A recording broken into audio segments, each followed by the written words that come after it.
Okay, so when in Ascenti decided they were going to make a small frame series, certainly for J-range first of all and then Lunar afterwards, they decided quite wisely to do the opposite of what Piaggio did.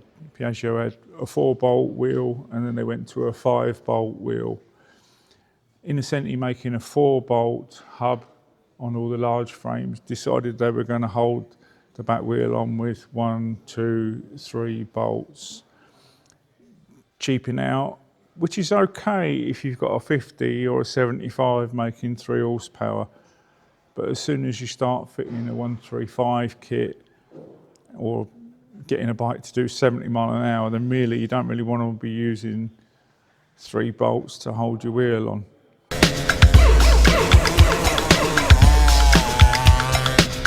So Casa Performance have come up with the mini Octopus, which, like the larger Octopus for large frames, has the potential to run 8 studs so that you can fit a tubeless wheel, still with 310 tyre, but you've got the choice of fitting some of the wheels that have 8 holes, or if you only fit 4 studs, then you can fit the wheels that have only got 4 holes in, like the standard SIP ones. And then it's on more securely. So to fit this onto a Vega, you only need to essentially swap the hub cone and fit this straight on. There's width in here to take J125 brake shoes, which are wider, but it all works fine just with the Vega shoes. The J125 has a bigger brake shoe, and all these parts are available as a kit from Casa Performance.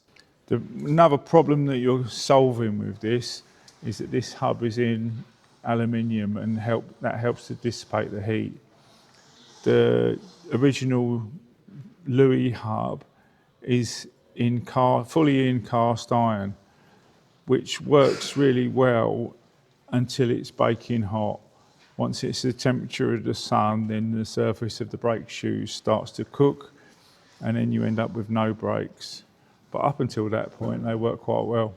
So the interesting way that these hubs are manufactured, both this style and also the ones for the large frame Lambretta, are interesting because this steel centre section that the cone sits into is actually a star shape inside, and the brake lining, which looks like a little ring here, has got lumps inside it. Both those parts are placed into the mould, and then the aluminium is poured around so that the aluminium grips both of these and they can't move.